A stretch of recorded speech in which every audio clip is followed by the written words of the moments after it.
முக்கிய செய்திகள். 8வது முறையாக இன்று பட்ஜெட்டை தாக்கல் செய்கிறார் நிர்மலா சீதாராமன். பழைய வருமான வரி செலுத்தும் முறை கைவிடப்படலாம் என தகவல். திரௌபதி முர்மு சோர்வடைந்து விட்டதாக சோனியா தெரிவித்த கருத்து மோசமான ரசனை என குடியரசுத் தலைவர் மாளிகை கண்டனம். விறுவிறுப்பான கட்டத்தில் டெல்லி சட்டப்பேரவை தேர்தல் பிரச்சாரம். ஆம் ஆத்மி எம்எல்ஏக்கள் 8 பேர் ராஜினாமா செய்ததால் பரபரப்பு. ஸ்பிக் நிறுவனம் கையகப்படுத்திய 72 ஏக்கர் புறம்போக்கு நிலம் 54 ஆண்டுகளுக்கு பின் மீட்க அரசுக்கு உயர்நீதிமன்றம் உத்தரவு. தமிழ்நாட்டில் மீண்டும் கொட்டப்படும் கேரள மருத்துவ கழிவுகள். பொதுமக்கள் போராட்டத்தால் லாரியை பறிமுதல் செய்த அதிகாரிகள்.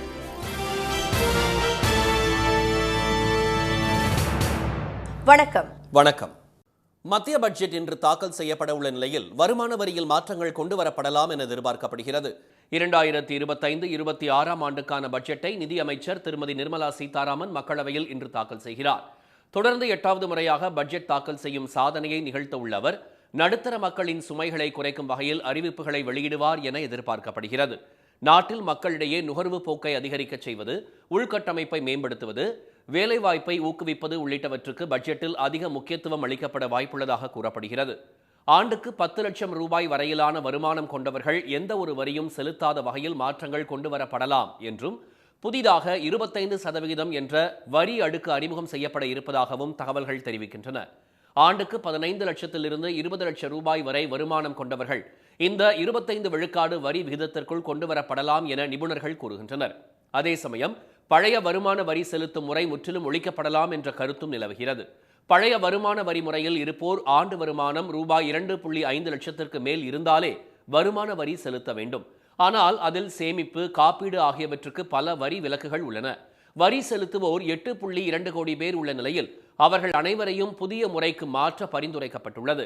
இதனிடையே காங்கிரஸ் கட்சியின் வியூக குழு கூட்டம் திருமதி சோனியா காந்தியின் இல்லத்தில் நேற்று நடைபெற்றது. அதில் பணவீக்கம், வேலையில்லா திண்டாட்டம், கும்பமேளா கூட்ட நெரிசலில் சிக்கி 30 பேர் உயிரிழந்த விவகாரம் உள்ளிட்டவை குறித்து இந்தியா கூட்டணி கட்சிகள் பிரச்சனை எழுப்ப முடிவு செய்யப்பட்டுள்ளது. நாடாளுமன்ற கூட்டுக்குழு கூட்டத்தில் உரையாற்றிய குடியரசுத் தலைவர் திருமதி திரௌபதி முர்மு சோர்வடைந்து விட்டதாக காங்கிரஸ் நாடாளுமன்ற குழு தலைவர் திருமதி சோனியா காந்தி தெரிவித்த கருத்து சர்ச்சையை ஏற்படுத்தியுள்ளது. பட்ஜெட் கூட்டத்தொடரின் முதல் நாளான நேற்று இரு அவைகளின் கூட்டத்தில் குடியரசுத் தலைவர் திருமதி திரௌபதி முர்மு உரையாற்றினார். 1 மணி நேரம் நீடித்த அவரது உரை குறித்து செய்தியாளர்களின் கேள்விக்கு பதிலளித்த திருமதி சோனியா காந்தி உரையின் இறுதியில் குடியரசுத் தலைவர் மிகவும் சோர்வடைந்து விட்டதாக கூறினார். அவரால் பேச முடியவில்லை என்றும் பாவம் அவர் என்றும் திருமதி சோனியா காந்தி தெரிவித்தார். அவரது கருத்து சர்ச்சையை ஏற்படுத்திய நிலையில் இந்த நாட்டின் ஒவ்வொரு குடிமகனையும் அவமதிப்பதற்கு சமம் என்று பிரதமர் திரு மோடி கூறியுள்ளார். பாஜக தலைவர் திரு JP நட்டாவும் திருமதி சோனியாவின் கருத்துக்கு கண்டனம் தெரிவித்துள்ளார். இந்நிலையில் தனது தாயின் பேச்சு தவறாக புரிந்து கொள்ளப்பட்டுள்ளதாக விளக்கமளித்துள்ள காங்கிரஸ் பொதுச் செயலாளர் திருமதி பிரியங்கா வதேரா, குடியரசுத் தலைவர் நீண்ட உரையை வாசித்ததால் களைப்படைந்திருப்பார் என்ற அர்த்தத்தில் கூறியிருப்பதாக தெரிவித்துள்ளார். குடியரசுத் தலைவர் மீது மிகுந்த மரியாதை வைத்துள்ளதாக அவர் விளக்கம் அளித்துள்ளார். must have been tired reading such a long speech. Poor thing. I don't think she fully respects. In fact, she has the utmost respect for her. And I think it's very unfortunate that this kind of thing is twisted by the media. They are both. இதனிடையே திருமதி சோனியாவின் கருத்து உண்மைக்கு மாறானது என்றும், குடியரசுத் தலைவர் எந்த சூழ்நிலையிலும் சோர்வடையவில்லை என்றும் குடியரசுத் தலைவர் மாளிகை விளக்கம் அளித்துள்ளது. இதுபோன்ற கருத்துக்கள் மிகவும் மோசமான ரசனை கொண்டது, முற்றிலும் தவிர்க்கப்பட வேண்டியது என்று தெரிவித்துள்ளது. டெல்லி சட்டப்பேரவை தேர்தலுக்கு இன்னும் 5 நாட்களே உள்ள நிலையில் ஆளும் ஆம் ஆத்மி கட்சியிலிருந்து 8 எம்எல்ஏக்கள் ராஜினாமா செய்திருப்பது பரபரப்பை ஏற்படுத்தியுள்ளது. 70 உறுப்பினர்களை கொண்ட டெல்லி சட்டப்பேரவைக்கு வரும் 5ஆம் தேதி ஒரே கட்டமாக தேர்தல் நடைபெறுகிறது. இந்த தேர்தலில் ஆம் ஆத்மி, பாஜக, காங்கிரஸ் கட்சிகளுக்கிடையே மும்முனை போட்டி நிலவுகிறது. தேர்தலுக்கு இன்னும் 5 நாட்களே உள்ள நிலையில் பிரதமர் திரு மோடி, திரு அரவிந்த் கெஜ்ரிவால், திரு ராகுல் காந்தி, திருமதி பிரியங்கா காந்தி உள்ளிட்ட அரசியல் கட்சி தலைவர்கள் தீவிர பிரச்சாரத்தில் ஈடுபட்டுள்ளனர். இந்நிலையில் ஆளும் கட்சியான ஆம் ஆத்மியில் இந்த முறை போட்டியிட வாய்ப்பு கிடைக்காததால் 8 எம்எல்ஏக்கள் திடீரென நேற்று ராஜினாமா செய்வதாக அறிவித்துள்ளனர். திருமதி பவ்னா கவுட், திரு நரேஷ் யாதவ், திரு ரோஹித் மொஹ்ராலியா, திரு பவன் சர்மா மற்றும் திரு மதன் ஆகியோர் தங்கள் ராஜினாமா கடிதத்தை சட்டப்பேரவை தலைவருக்கு அனுப்பியுள்ளனர். ஆம் ஆத்மி கட்சியில் ஊழல் அதிகரித்து விட்டதாக கட்சியில் இருந்து விலகிய எம்எல்ஏக்கள் குற்றம் சாட்டியுள்ளனர். கட்சியின் ஒருங்கிணைப்பாளர் திரு அரவிந்த் கெஜ்ரிவால் மீதான நம்பிக்கையை முழுவதும் இழந்துவிட்டதாக அவர்கள் தெரிவித்துள்ளனர். இவர்களில் திரு நரேஷ் யாதவ் 2016ஆம் ஆண்டு குரான் அவமதிப்பு வழக்கில் பஞ்சாப் நீதிமன்றத்தால் குற்றவாளி என அறிவிக்கப்பட்டு 2 வருட சிறை தண்டனை விதிக்கப்பட்டவர். முதலில் வேட்பாளராக அறிவிக்கப்பட்டிருந்த அவர் இப்பிரச்சனைக்கு பின் நீக்கப்பட்டு திரு மகேந்தர் சௌத்ரி என்பவர் களமிறக்கப்பட்டுள்ளார். ஆம் ஆத்மியிலிருந்து விலகிய 8 எம்எல்ஏக்களும் விரைவில் பாஜகவில் சேரப்போவதாக தகவல்கள் தெரிவிக்கின்றன. ஸ்பிக் நிறுவனம் கையகப்படுத்திய 72 ஏக்கர் புறம்போக்கு நிலத்தை மீட்க வேண்டும் என தமிழ்நாடு அரசுக்கு உயர்நீதிமன்றம் உத்தரவிட்டுள்ளது. தூத்துக்குடியில் ஸ்பிக் உர தயாரிப்பு நிறுவனத்திற்காக 1971ஆம் ஆண்டு முல்லைக்காடு, கோரம்பள்ளம் ஆகிய கிராம பகுதிகளில் 421 ஏக்கர் அரசு புறம்போக்கு நிலங்கள் ஒப்படைக்கப்பட்டன. மேலும் இதற்காக 810 ஏக்கர் தனியார் நிலமும் வாங்கப்பட்டு அங்கு உரம் தயாரிக்கும் தொழிற்சாலை தொடங்கப்பட்டது. அதனைத் தொடர்ந்து மேலும் பல ஏக்கர் நிலங்களை ஸ்பிக் உர நிறுவனத்திற்கு கையகப்படுத்தும் நடவடிக்கைகளை அதிகாரிகள் மேற்கொண்டனர்.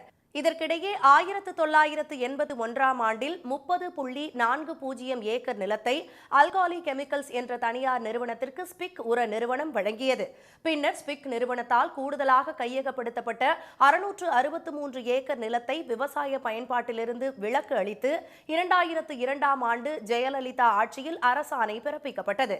இதில் அரசு புறம்போக்கு நிலங்கள் 72.59 ஏக்கரும் அடங்கும்.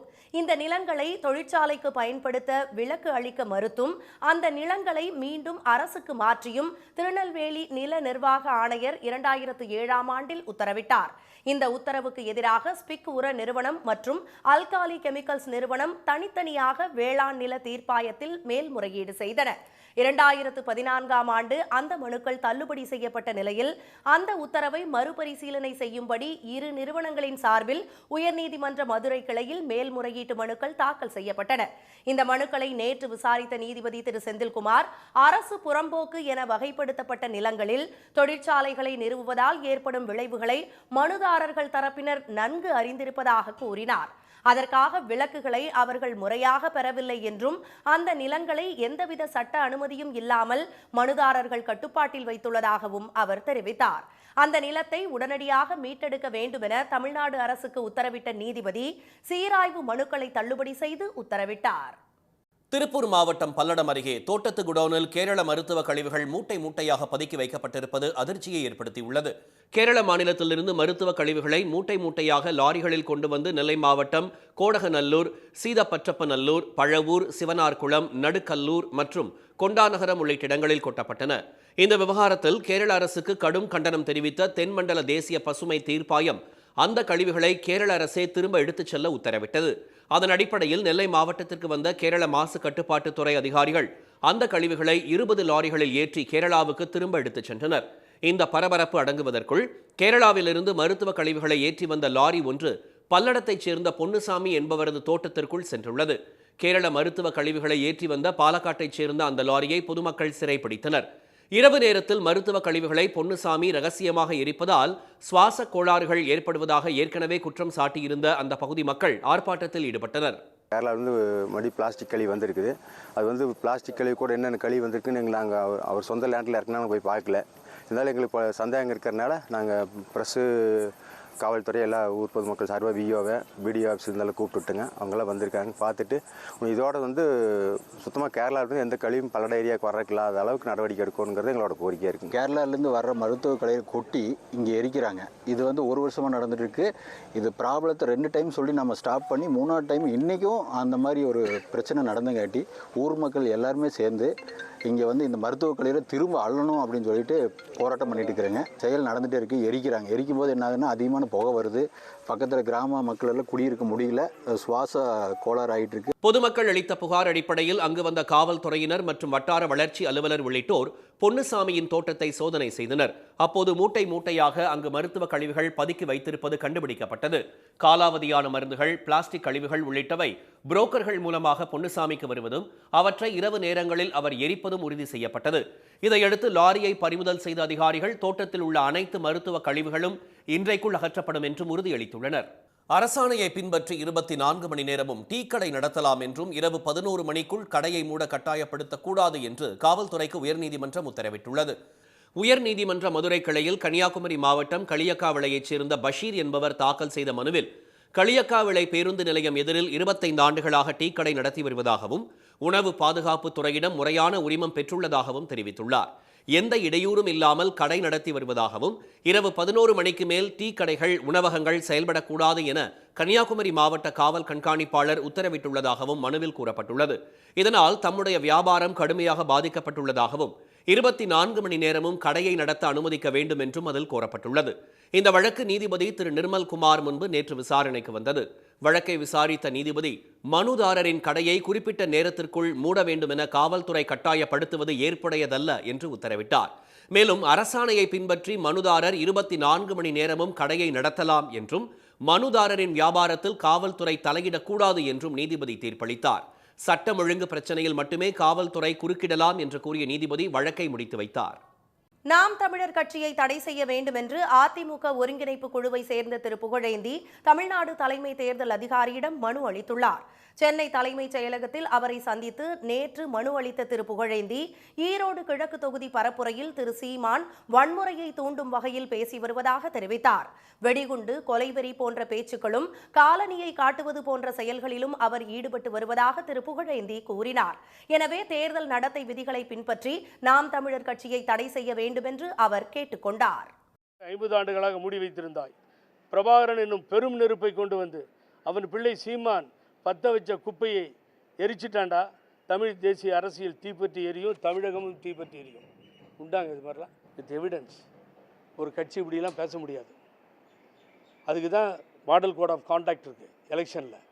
அதையும் மீறி பேசினா சிம்பிள் இருந்தால் சிம்பிளில் முடக்கலாம் 15ல், இல்லைனா கட்சி கொடுத்த ரெஜிஸ்ட்ரேஷனை வித்ட்ரா பண்ணிக்கலாம். திரு சீமானின் பேச்சை பாஜகவை தவிர மற்ற கட்சிகள் கடுமையாக எதிர்ப்பதாக திரு புகழேந்தி தெரிவித்தார். இதுபோன்ற ஆட்களை வளரவிட்டால் தமிழ்நாட்டிற்கு தீமை என்றும் திரு சீமான் மீது நடவடிக்கை எடுக்க வேண்டும் என்றும் அவர் வலியுறுத்தினார். அம்பேத்கரை அவமதித்த மத்திய உள்துறை அமைச்சர் திரு அமித்ஷாவின் சென்னை வருகையை கண்டித்து அவரது உருவப்படத்தை எரித்தும் கருப்பு கொடி ஏந்தியும் காங்கிரஸ் கட்சியினர் ஆர்ப்பாட்டத்தில் ஈடுபட்டதால் பரபரப்பு நிலவியது. மாமல்லபுரத்தில் முன்னாள் குடியரசு துணைத் தலைவர் திரு வெங்கையா நாயுடுவின் பேரன் திருமணத்தில் பங்கேற்க திரு அமித்ஷா நேற்று சென்னை வந்திருந்தார். சட்டமேதை அம்பேத்கரை இழிவுபடுத்தி அவர் பேசியதை கண்டித்து சென்னை சைதாப்பேட்டை பனகல் மாளிகை அருகே தமிழ்நாடு காங்கிரஸ் கமிட்டி தலைவர் திரு செல்வ பெருந்தகை தலைமையில் நேற்று ஆர்ப்பாட்டம் நடைபெற்றது. கருப்பு உடை அணிந்தும் கருப்பு கொடி ஏந்தியும் 300க்கும் மேற்பட்ட காங்கிரசார் இந்த ஆர்ப்பாட்டத்தில் கலந்து கொண்டனர். அப்போது பேசிய திரு செல்வ பெருந்தகை, வாக்கு இயந்திரத்தை மட்டுமே நம்பி ஆட்சி செய்வதுதான் பிஜேபி என்றும் மக்களை நம்பி மக்களுக்காகவே ஆட்சி புரிவது திமுக ஆட்சி என்றும் கூறினார். அம்பேத்கர் இல்லை என்றால் சாமானியன் என்று சொல்கிற பிரதமர் திரு மோடி தேநீர் கடையில் வேலை பார்த்து கொண்டிருந்திருப்பார் என்று அவர் தெரிவித்தார். இந்தியா சுதந்திரம் பெறும்போது அமித்ஷா பிறக்கவில்லை என்பதை அவர் மறந்துவிடக் கூடாது என்றும் நாட்டின் நிலவரம் கூட தெரியாமல் தலைவர்களை கொச்சமாக பேசி வருவது கண்டிக்கத்தக்கது என்றும் திரு செல்வ பெருந்தகை கூறினார். போராட்டத்தில் ஈடுபட்டவர்கள் பின்னர் பதாகைகளை ஏந்தி திரு அமித்ஷாவுக்கு எதிராக கண்டன முழக்கங்களையும் எழுப்பினர்.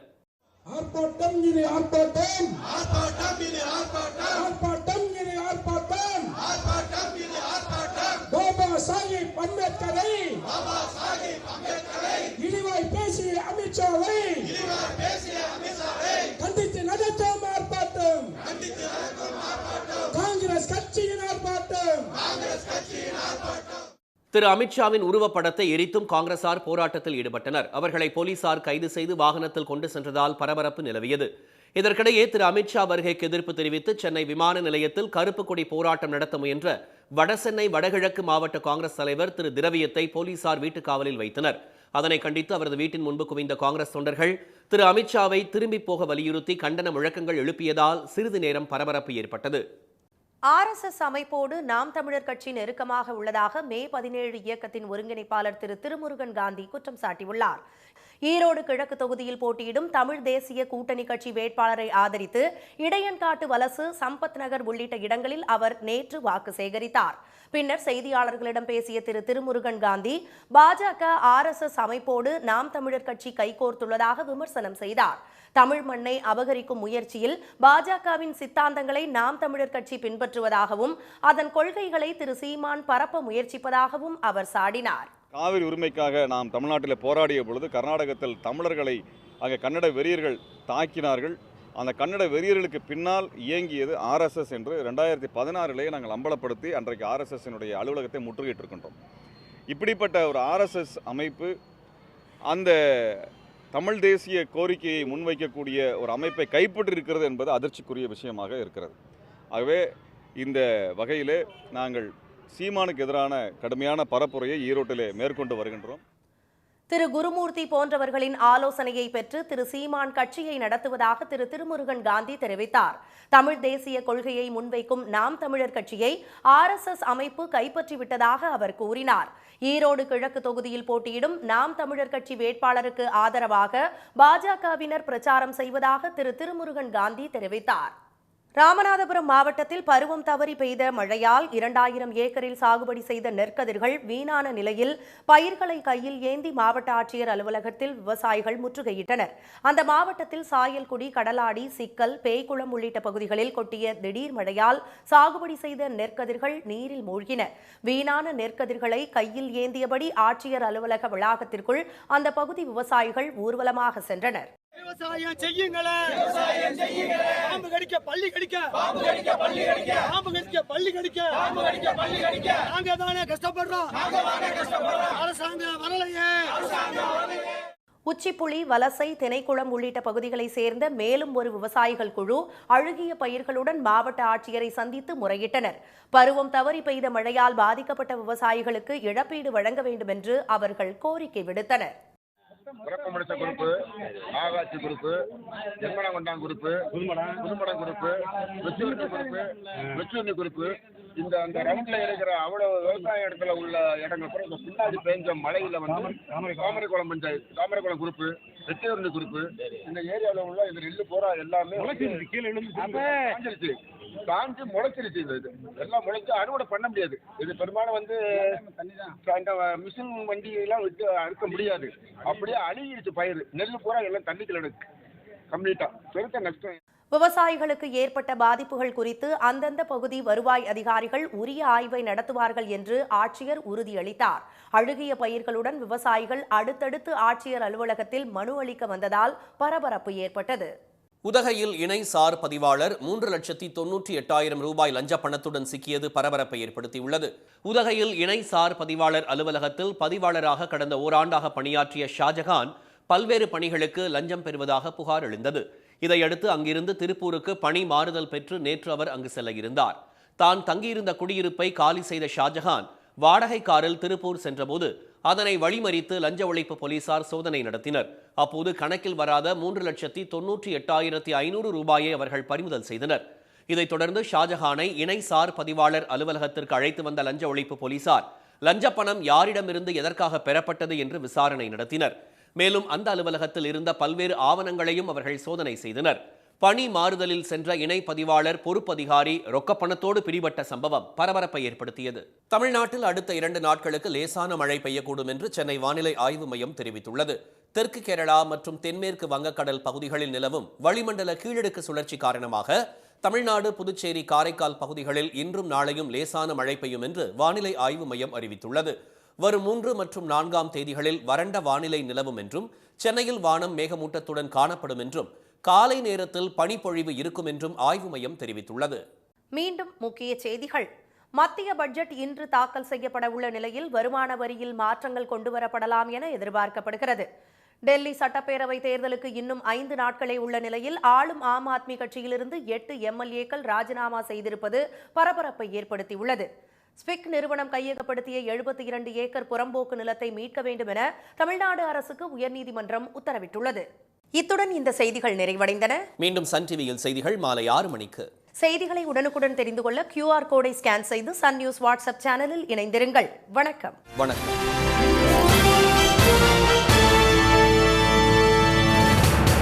உடனுக்குடன் செய்திகளை தெரிந்து கொள்ள சன் நியூஸ் பெல் ஐகானை கிளிக் பண்ணுங்க.